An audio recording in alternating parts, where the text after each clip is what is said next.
abondante. Alors, qu'est-ce que nous pouvons donner comme conseil aux nouveaux convertis afin qu'ils réussissent leur vie chrétienne, afin qu'ils réussissent leur marche chrétienne? D'abord, leur dire ou nous rappeler, parce que ce partage concerne autant les nouveaux convertis, autant ceux qui sont convertis depuis longtemps, qui auraient oublié certains fondamentaux qui permettent de réussir sa vie chrétienne.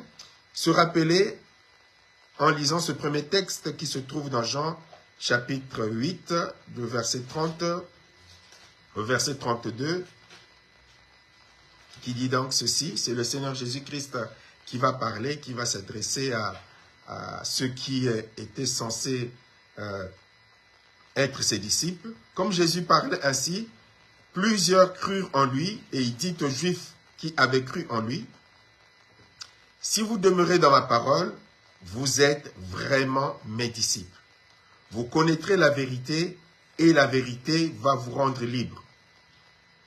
Voilà un premier point important que nous devons rappeler, nous, et puis dire en même temps aux nouveaux convertis une grande vérité, c'est que le Seigneur Jésus-Christ promet à ses enfants, promet à ceux qui vont croire en lui, une délivrance totale.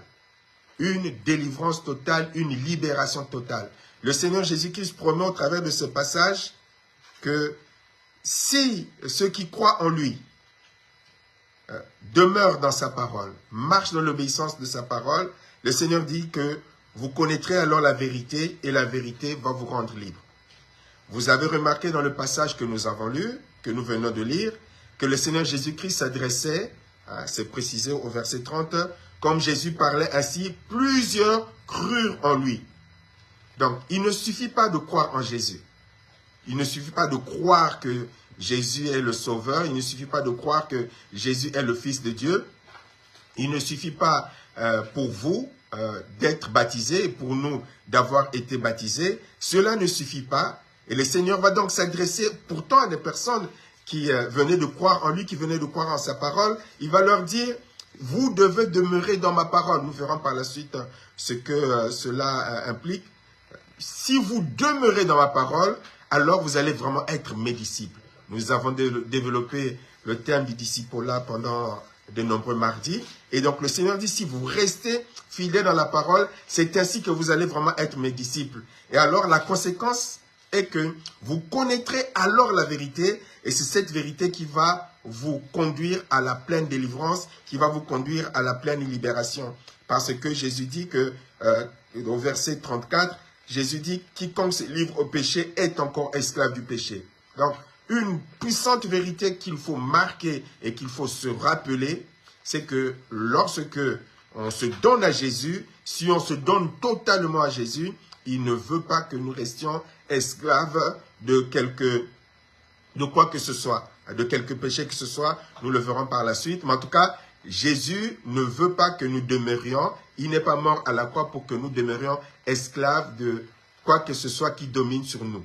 Il vient pour nous libérer de tous les péchés qui peuvent triompher dans nos vies. Donc, important, Jésus veut que tu sois délivré totalement. Jésus veut que tu sois libéré totalement, qu'il n'y ait aucune entrave dans ta vie. Et donc, pour cela, il n'y a que la parole de Dieu, comme nous allons le voir tout à l'heure, par la suite. Il n'y a que cette parole qui te permet de connaître cette vérité qui t'amène à expérimenter la puissance de Jésus qui délivre, la puissance de Jésus qui libère. Donc, pour vous les nouveaux baptisés, pour nous les anciens baptisés, au cas où nous l'aurions oublié, s'il y a encore quelques domaines de nos vies qui ne sont pas sous la puissance du Saint-Esprit, s'il y a des péchés que nous pouvons justifier ou excuser pour quelque raison que ce soit qui domine encore sur nous, nous devons nous rappeler que la mire, le niveau de Jésus, ce que le Seigneur Jésus-Christ a dit, c'est qu'il veut nous libérer, il veut nous affranchir,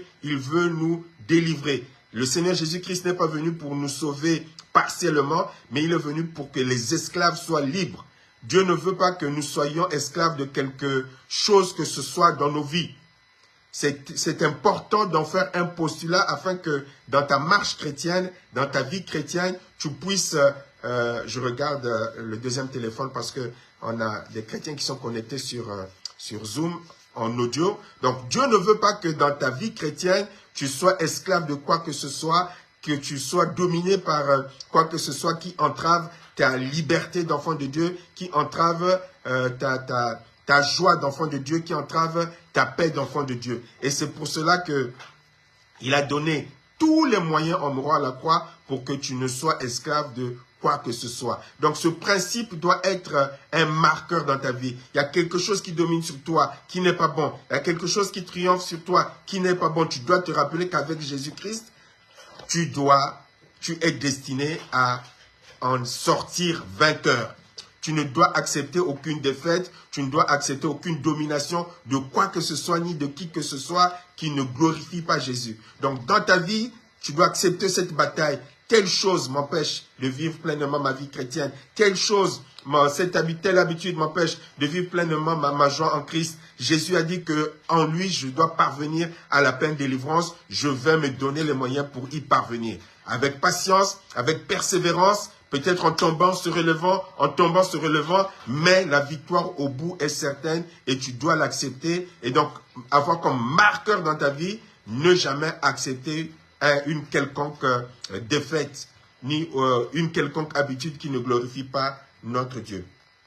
Donc, le passage suivant, qui donc vient appuyer cela, se trouve dans Romains chapitre 8, du verset 1 au verset 2. Romains chapitre 8, du verset 1 au verset 2. Il est écrit qu'il n'y a donc maintenant aucune condamnation pour ceux qui sont en Jésus-Christ, car la loi de l'esprit de vie en Jésus-Christ m'a affranchi de la loi du péché et de la mort. M'a affranchi de la loi du péché et de la mort. C'est un thème également sur lequel nous sommes déjà revenus à plusieurs reprises, donc qui explique dans Romains chapitre 7 et qui se conclut merveilleusement dans Romains chapitre 8, qui explique que avant notre baptême, avant votre baptême, avant notre conversion, nous sommes tous soumis à une loi. Cette loi s'appelle la loi du péché et de la mort. Cette loi te pousse à faire des choses qui ne glorifient pas Dieu. Cette loi te pousse à faire des choses qui sont contraires à la parole de Dieu.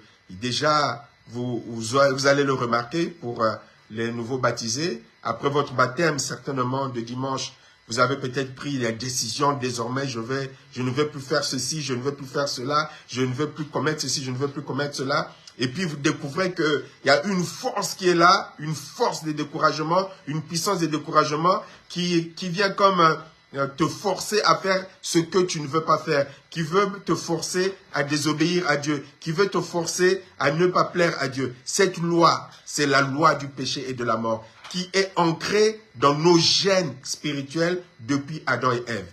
Donc, il y a une opposition. Je suis certain que vous avez déjà commencé à l'expérimenter même avant le baptême, mais plus après le baptême, vous allez l'expérimenter, où vous allez prendre la bonne décision pour dire j'ai été baptisé, ça a été magnifique, désormais je ne veux plus faire ceci, je ne veux plus boire, je ne veux plus fumer, je ne veux plus insulter, je ne veux plus être insolent, je ne veux plus sortir avec les hommes, je ne veux plus sortir avec les femmes, je ne veux plus voler. Alors on prend une panoplie de bonnes décisions parce que désormais on considère que, étant passé par les eaux du baptême, nous devons désormais faire très très attention pour paraître en quelque sorte un peu pur.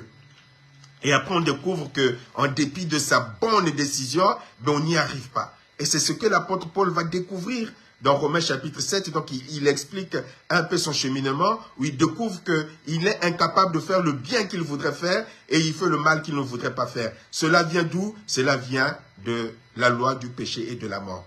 Et donc, la parole de Dieu explique que Dieu t'a donné, mon frère, ma sœur, Dieu nous a donné une solution pour dominer la loi du péché et de la mort. Et ce moyen, c'est le Saint-Esprit. C'est la loi de l'Esprit, hein, l'Esprit de vie en Jésus-Christ. Nous étions soumis à la loi du péché et de la mort. Dieu vient nous donner son Esprit Saint.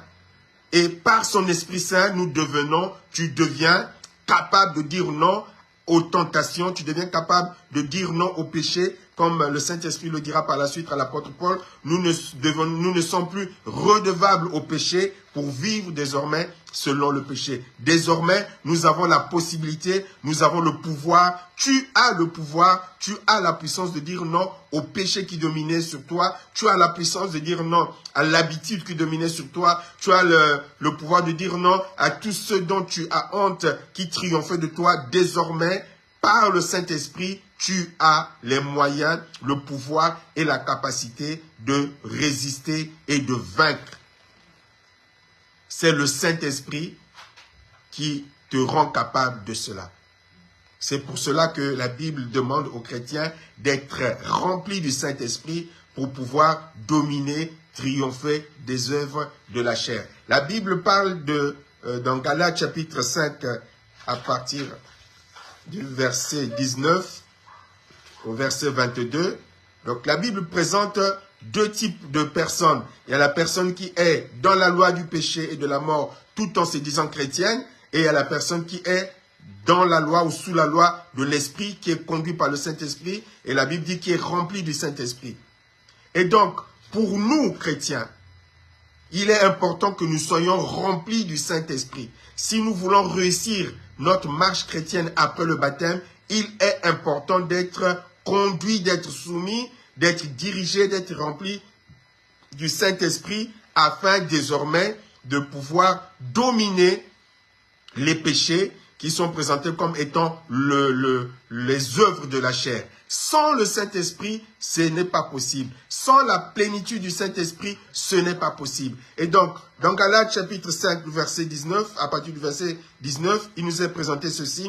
Or, les œuvres de la chair sont manifestes, ce sont l'impudicité. Nous connaissons ce qu'est l'impudicité, ce sont les rapports sexuels en dehors du mariage, l'impureté, la dissolution, l'idolâtrie, la magie, les inimitiés, les querelles, les jalousies, les animosités, les disputes, les divisions, les sectes, l'envie, l'ivrognerie, les excès de table et les choses semblables.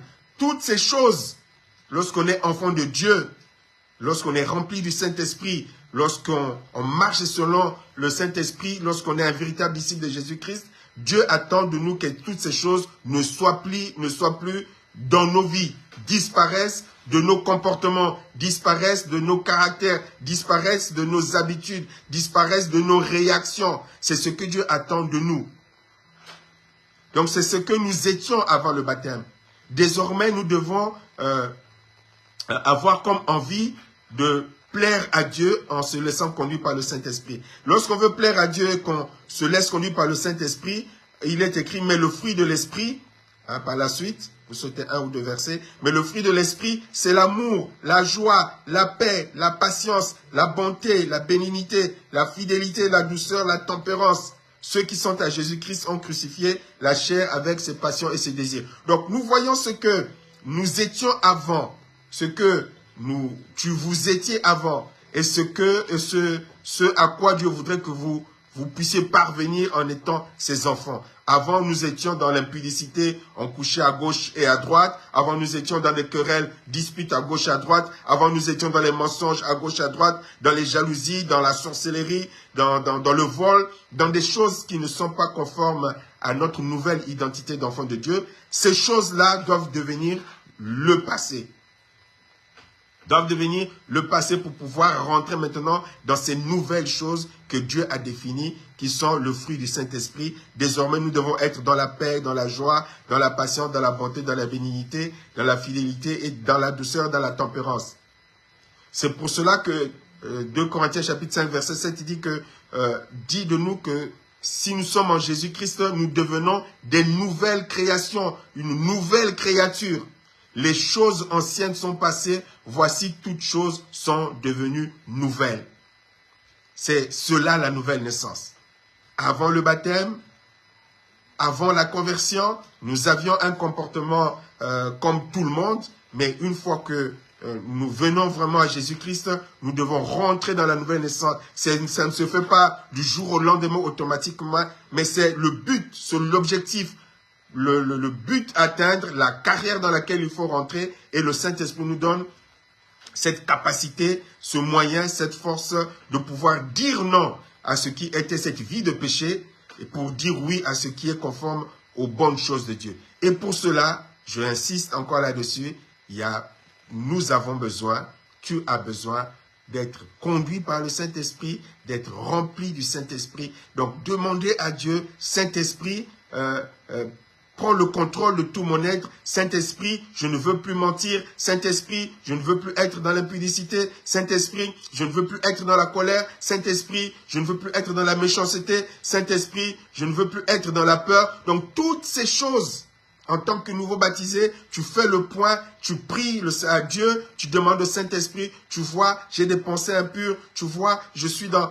Et donc, demandez Saint-Esprit, je suis maintenant devenu un enfant de Dieu, j'ai maintenant le sceau ton sceau sur moi, j'appartiens à la famille du royaume de Dieu, je ne veux plus vivre comme je vivais avant, Saint-Esprit aide-moi, Saint-Esprit aide-moi, et le Saint-Esprit viendra t'aider.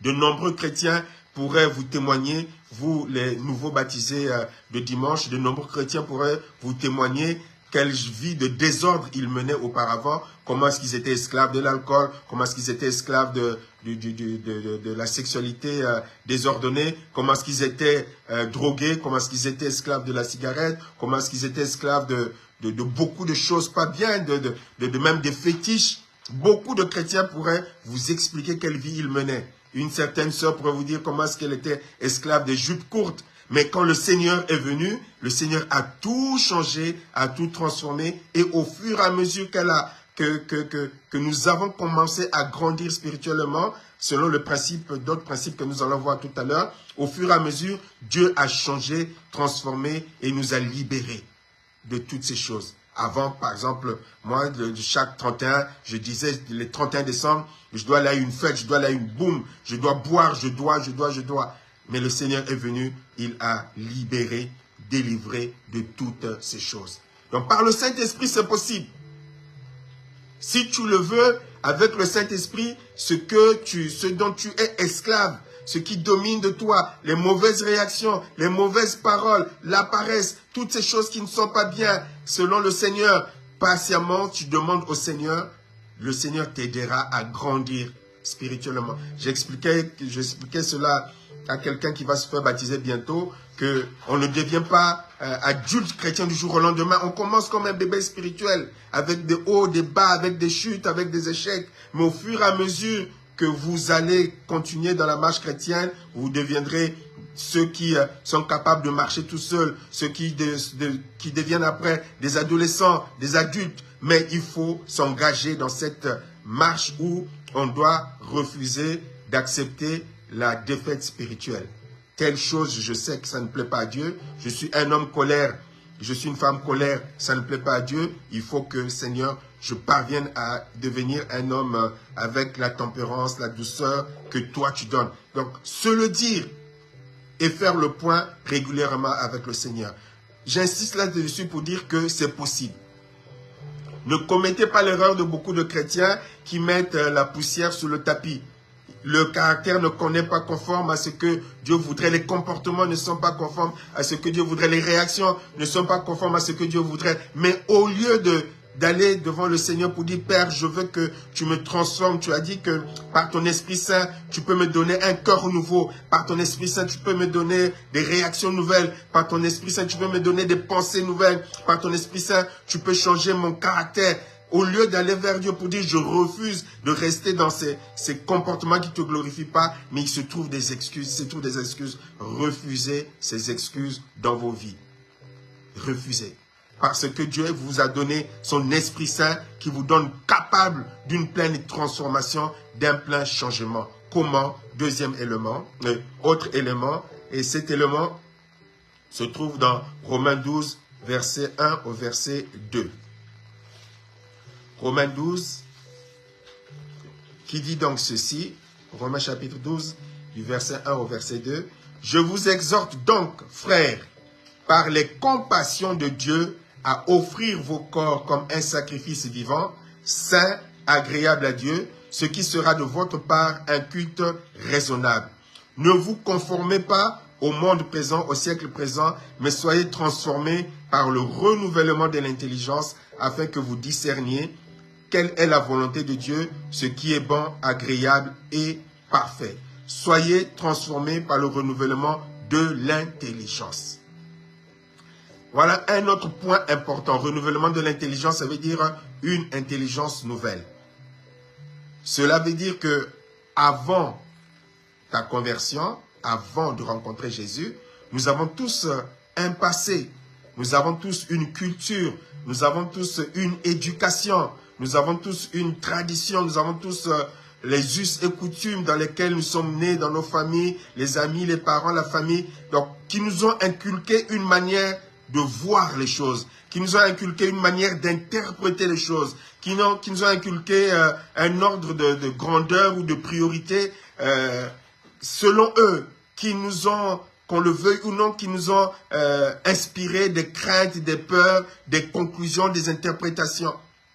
Et donc, selon ce qui se passe dans nos vies, en fonction de notre tradition, de notre culture, de notre éducation, de ce qu'on a vu et entendu, on tire des conclusions d'interprétation.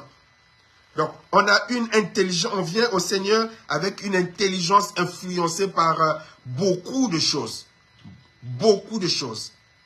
Et donc, il est nécessaire, en se convertissant, de changer notre logiciel de pensée, de changer carrément notre logiciel. Il faut changer de logiciel. On n'adapte pas le logiciel, mais il doit changer complètement, totalement. Pourquoi? Parce que tu rentres dans un autre royaume. Avant, tu étais dans le royaume des ténèbres. Nous étions tous dans le royaume des ténèbres, avec son fonctionnement, avec ses calculs. Tout à l'heure, quelqu'un m'a écrit, m'a dit, voilà, je suis de telle église, je vais bientôt être, je vais avoir telle fonction dans cette église, une fonction spirituelle, mais dit, voilà, mais ma vie ne glorifie pas Dieu, je suis entretenu par mon amant. Qu'est-ce que tu en penses en tant qu'enfant de Dieu, en tant que serviteur de Dieu? J'ai dit, mais en tant que serviteur de Dieu, déjà par rapport aux fonctions auxquelles on veut te faire accéder, c'est déjà, tu ne remplis pas les conditions en tant que future telle responsabilité. En plus, en tant qu'enfant de Dieu, tu ne peux pas mener une telle vie. Tu ne peux pas mener une telle vie. Donc, c'est une conception du monde que l'enfant de Dieu va garder. C'est-à-dire que je n'arrive pas à m'en sortir dans ma vie plus ou moins, mais il me faut un amant ou une maîtresse pour s'occuper de moi. Ça, c'est la mentalité du monde. Mais quand tu viens au Seigneur, les mentalités doivent changer. Tu ne dois plus raisonner comme avant dans le monde, comme avant de rencontrer Christ. Tu ne dois plus courir derrière les solutions que tu avais dans le monde, où il fallait tricher, il fallait mentir, il fallait corrompre, il fallait faire les 400 coups. En fait, tous les moyens sont bons pour s'en sortir. Ça doit changer. Le logiciel doit complètement changer. Avant, c'était le logiciel du monde et du diable. Maintenant, c'est le logiciel, le Saint-Esprit, le logiciel de Dieu. Et pour cela, il n'y a pas d'autre moyen que de passer du temps dans la parole de Dieu. C'est ainsi qu'on parvient au renouvellement de l'intelligence. C'est ainsi qu'on parvient au changement de pensée. C'est ainsi qu'on parvient au changement des raisonnements. Beaucoup de personnes se disent chrétiennes, mais leur mentalité, leur pensée, leur intelligence est encore mondaine. Encore dans le monde. Encore dans des choses qui ne glorifient pas Dieu. Et finalement, ils vivent d'échecs et en échec spirituel. Tu ne peux pas réussir ta vie chrétienne si tu fonctionnes comme quelqu'un du monde, si tu as un système de pensée selon le monde, si tu as un système de mentalité, de raisonnement selon le monde, tu ne peux pas transporter les choses des ténèbres dans le royaume de Dieu. Et c'est pour cela que beaucoup de chrétiens sont en échec, ne connaissent ni la paix, ni la joie, ni le bonheur. Ils ne sont pas épanouis parce que c'est leur corps qui a été baptisé, mais leur âme, leur esprit n'ont pas été baptisés. N'ont pas été baptisés, ne sont pas régénérés, ne sont pas nés de nouveau. L'une des grandes erreurs qu'on nous enseignait, ou qu'on enseigne même à beaucoup de chrétiens, après le baptême, je crois que c'est le piège qui accompagne souvent beaucoup de personnes qui fréquentent les églises. Cette erreur, c'est de dire, maintenant que tu as été baptisé, tu dois beaucoup prier, tu dois beaucoup jeûner. Prie, jeûne, prie, jeûne, prie, jeûne, prie, jeûne. Et c'est une grosse erreur, c'est un grand mensonge et ça a égaré beaucoup de personnes. Pourquoi? Parce que si ton intelligence n'a pas été transformée, tu vas prier selon ce que tu as appris dans le monde. Tu vas mal prier. Tu vas faire comme moi, où je priais pour que Dieu m'envoie une copine, me ramène un rendez-vous le soir pour que je puisse avoir de relations avec elle. Je priais Dieu, je m'agenouillais, amène-moi la copine pour que je passe la nuit avec elle. Pourquoi? Parce que j'avais la mentalité du monde, je n'étais pas encore converti, j'avais la mentalité du monde avec une certaine connaissance de Dieu, mais qui était fausse. Pourquoi? Parce que je ne connaissais pas la parole de Dieu. C'est ainsi que vous avez des personnes qui ont des désirs qui sont contraires à la parole de Dieu. Tu ne peux pas bien prier, tu ne peux pas bien jeûner si tu ne connais pas Dieu. La prière, c'est quoi? C'est parler à son Père, c'est parler à son Dieu. Mais parler à son Père, parler à son Dieu, il faut que tu connaisses qui est ce Père, qui est ce Dieu. Si tu ne connais pas qui est ce Père, qui est ce Dieu, comment est-ce qu'il fonctionne, ce qu'il aime, ce qu'il n'aime pas, mais tu vas te mettre à prier pour qu'il te donne la femme d'autrui. Tu vas te mettre à prier pour qu'il te donne le mari d'autrui. Tu vas te mettre à prier pour qu'un tel meure. Tu vas te mettre à prier pour, je ne sais pas quoi. Prier en tout cas selon ce qui n'est pas conforme à sa parole. Et c'est une grosse erreur que les gens commettent. Pourquoi? Parce qu'ils ne connaissent pas Dieu. Parce qu'ils ne connaissent pas Dieu. Parce qu'ils ne connaissent pas la parole de Dieu. Beaucoup de personnes prient sans connaître Dieu. Et ont des prières qui sont contraires à la nature de Dieu, contraires aux notions de Dieu, contraires aux fondamentaux de Dieu, contraires à la sainteté de Dieu, contraires à la sanctification. Donc, prier sans connaître la parole de Dieu, c'est une grosse erreur. C'est comme vouloir conduire la voiture sans connaître le code de la route. Si tu ne connais pas le code de la route, tu peux avoir la plus belle des voitures parce que la prière, ça marche, ça fonctionne. Mais si tu ne connais pas le code de la route, même si on te donne une Ferrari, ben, tu finiras par faire un accident. Tu n'iras pas bien loin. Pourquoi? Parce qu'il y a un code de la route. Et la prière fonctionne avec les principes de Dieu. Mais ces principes, si tu ne les connais pas, tu vas venir comme dans le monde, considérant que Dieu est à ton service. Alors tu vas lui demander qu'il est à ton service comme un appareil automatique. Dieu est à ton service. Je viens à l'église, je me fais baptiser. Donne-moi mari, donne-moi voiture, donne-moi argent, donne-moi travail, donne-moi. Tu penses que Dieu est là. Toi, tu es le Seigneur et Dieu est ton serviteur. Pourquoi? Parce que tu as un fonctionnement, une mentalité, un raisonnement qui n'a pas été transformé. Et c'est ainsi qu'on a beaucoup de chrétiens qui passent leur temps dans la prière, qui passent leur temps dans le jeûne, mais qui ne sont pas exaucés. Qui aujourd'hui pourraient vous dire, Dieu n'écoute pas les prières, Dieu n'exauce pas. Pourquoi? Parce qu'ils n'ont pas pris ce temps de connaître Dieu selon sa parole. Ils ont prié, ils ont jeûné, ils ont prié, ils ont jeûné, mais sans intelligence, sans connaître la parole de Dieu. Donc, il te faut parvenir à ce renouvellement de l'intelligence. Et tu ne peux y parvenir qu'en passant du temps dans la parole de Dieu. Ta priorité, mon frère et ma sœur, passe du temps dans la parole de Dieu. Toi qui es vieux chrétien, toi qui es ancien chrétien, toi, maman Michel, passe du temps dans la parole de Dieu. Passe du temps dans la parole de Dieu. La priorité des priorités de la vie chrétienne, c'est celle-là. Parce que c'est cette parole qui va te permettre de connaître le Dieu que tu pries, le Sauveur que tu pries, le Seigneur que tu pries.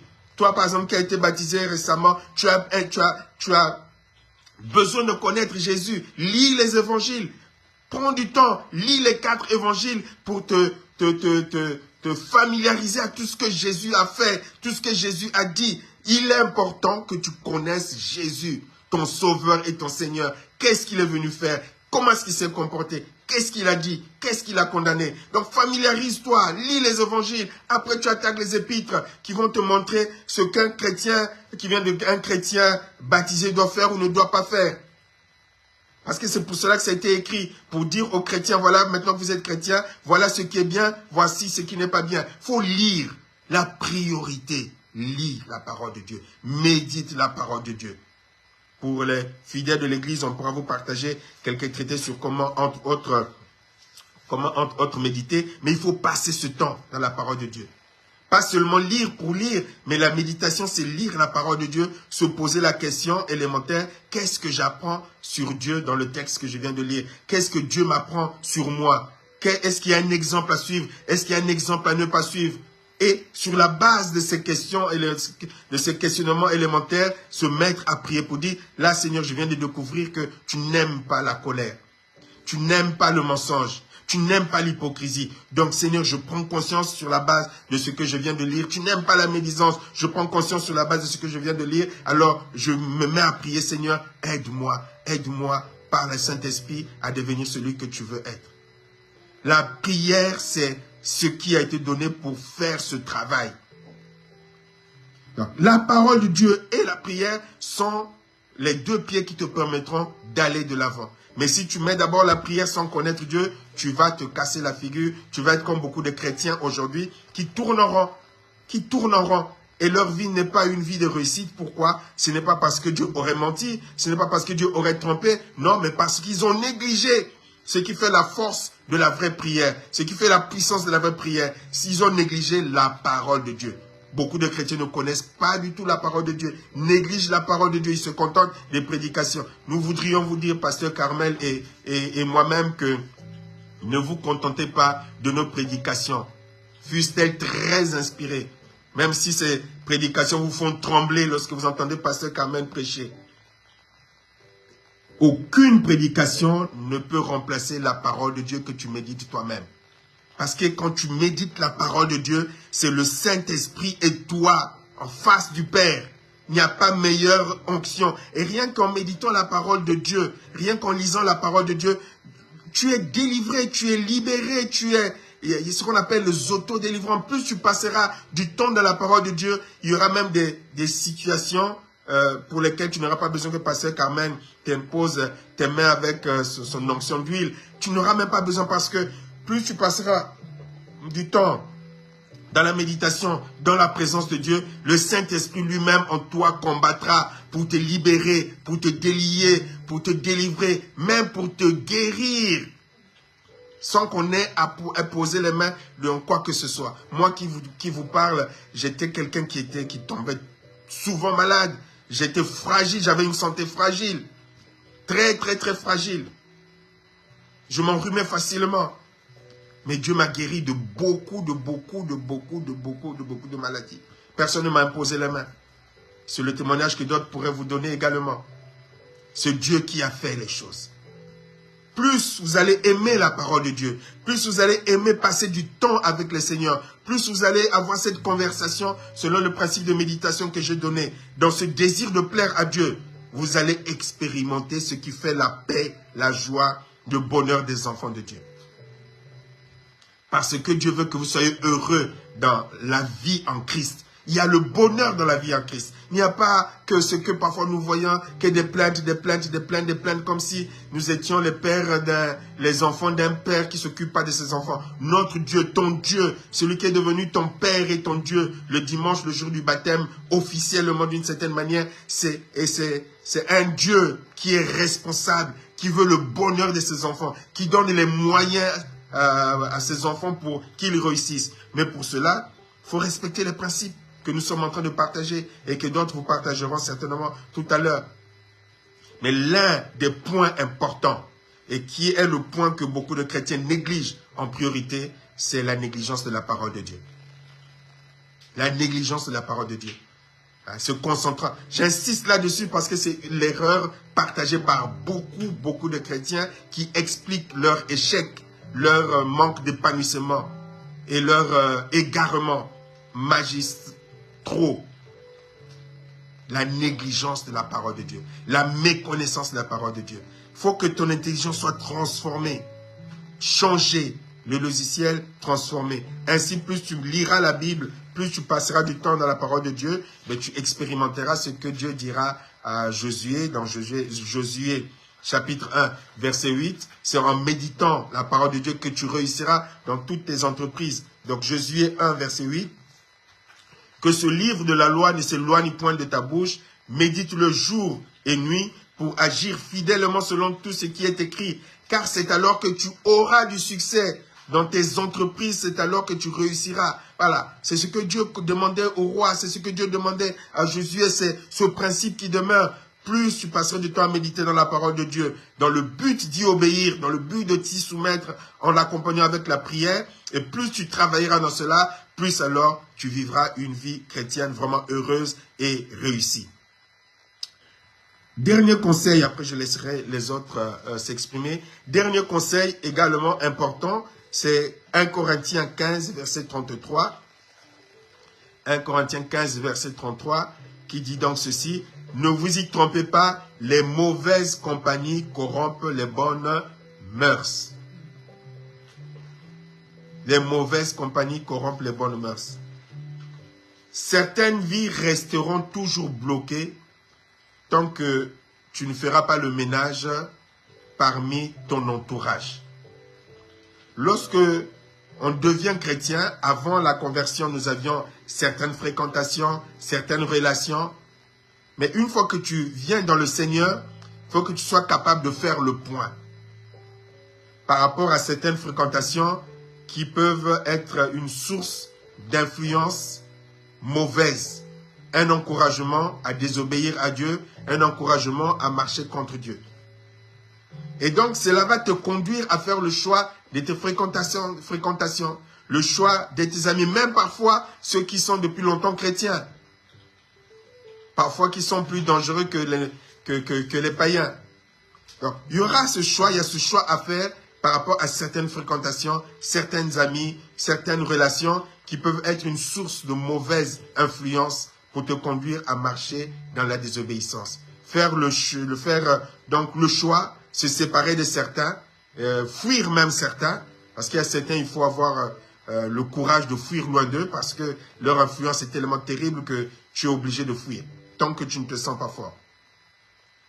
Et ce travail aussi, il faut le faire sérieusement. Si tu veux aller loin dans la marche chrétienne, si tu veux aller loin dans le chemin que Dieu a prévu pour toi, c'est aussi une des conditions. Si tu gardes des gens qui sont nuisibles à ta foi, ben ils vont t'empêcher de grandir convenablement. Ils vont finir par t'influencer et prendre le mauvais chemin. Et tu vas tourner en rond. Voilà donc ce que moi, je voulais partager